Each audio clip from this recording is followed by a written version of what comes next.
How's it going? Bike time! I think I'm going to the coast. But I'm not going to go entirely the boring way. Find some twiddly bits like this.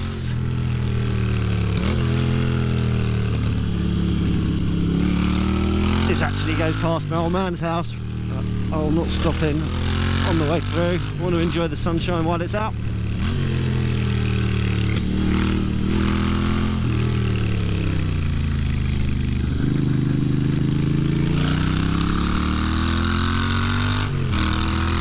I wish the surface around there was a little bit better, but fun set of corners they are.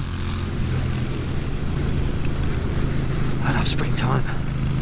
I really love springtime. A sleepy little village this.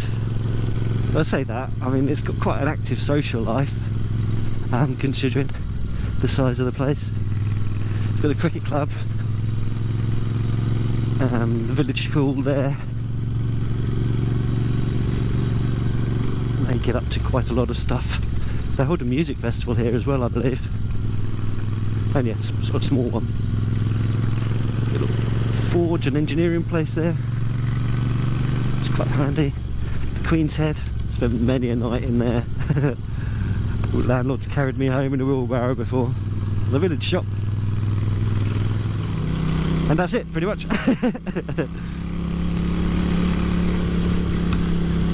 When I was getting myself in shape for joining the Navy, I did quite a lot of running around this part of the woods, all around the country lanes and across the fields and stuff.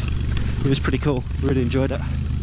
They do like a half marathon here as well, which is really popular. I've never done that though. Not interested in mega mileage. And to be honest, these days I can't run anyway. About all I can manage is the little sprints I do at Airsoft, due to a doodlally ankle.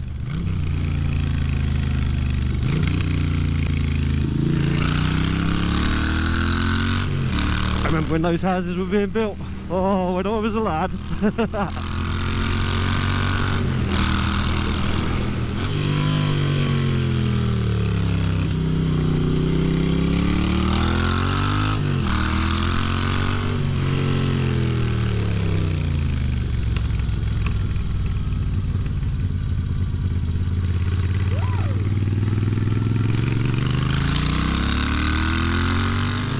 Let's explore. Country lanes are us today.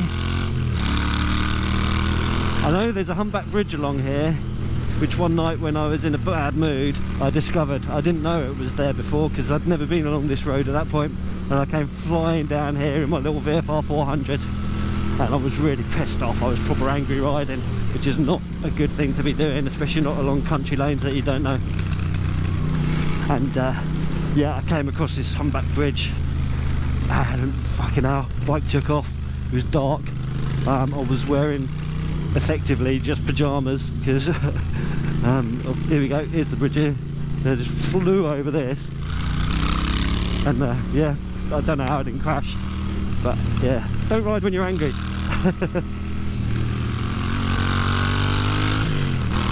Quite bumpy along here. Suspension's getting the work out. God. Oh, and this has got pretty modern, well, very modern front suspension, and it's struggling on there. My VFR, I rebuilt the forks really badly, and oh, 272, cool, okay. Yeah, I rebuilt the forks really badly, and a few months after I'd done it I found a couple of the anti-dive springs in the back of my car. And yeah, I put them back together without them. They were a bit pogo-y after that. Oh shit.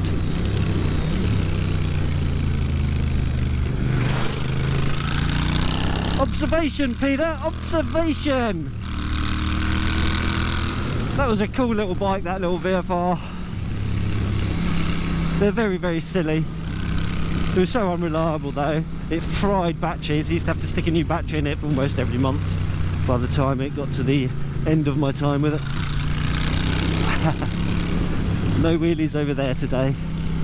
You still get that lurch as you go over those humpback bridges, where your stomach ends up in your mouth.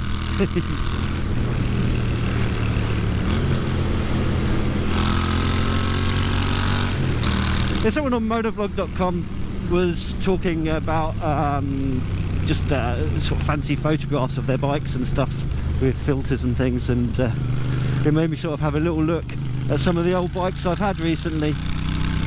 Well, not just recently, but of the bikes I've had over the past, and I've been quite lucky. I've had quite a lot, but then I've been riding quite a few years now, I guess.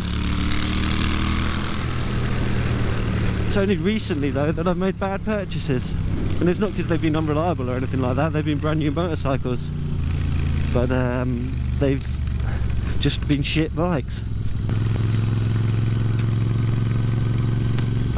That's not fair.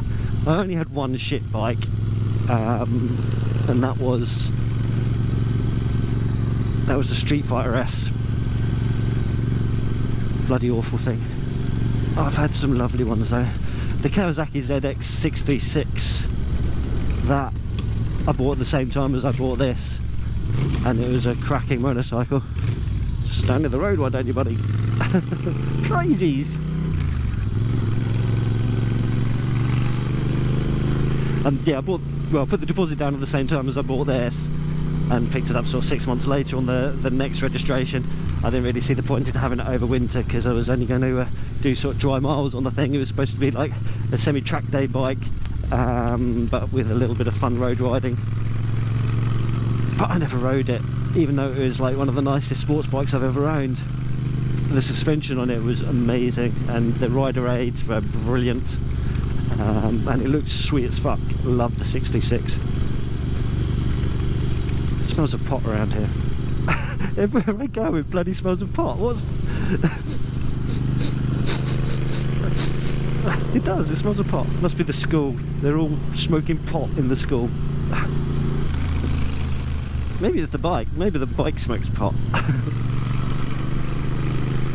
So yeah, man.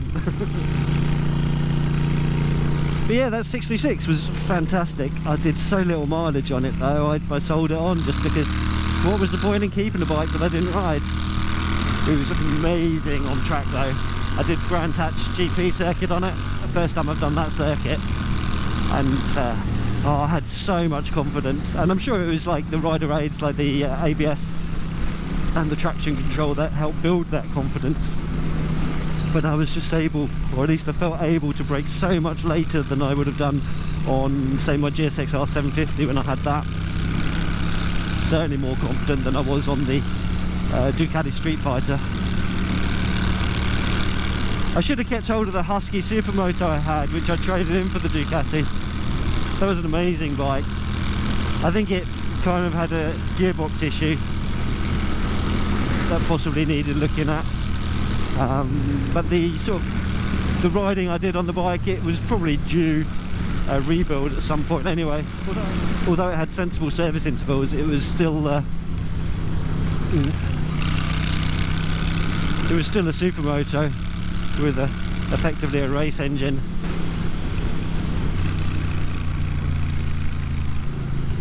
And they do need a little bit more TLC than the standard road bike. Used to ride that around Scotland quite a lot, which was so much fun. I'm sure the Scottish policemen that followed me around, or tried following me around the fire trails in their low profile tired BMW, might not suggest it was as much fun as I enjoyed. I had a nice chat with them afterwards. They were fine, but they were concerned I was where I shouldn't have been.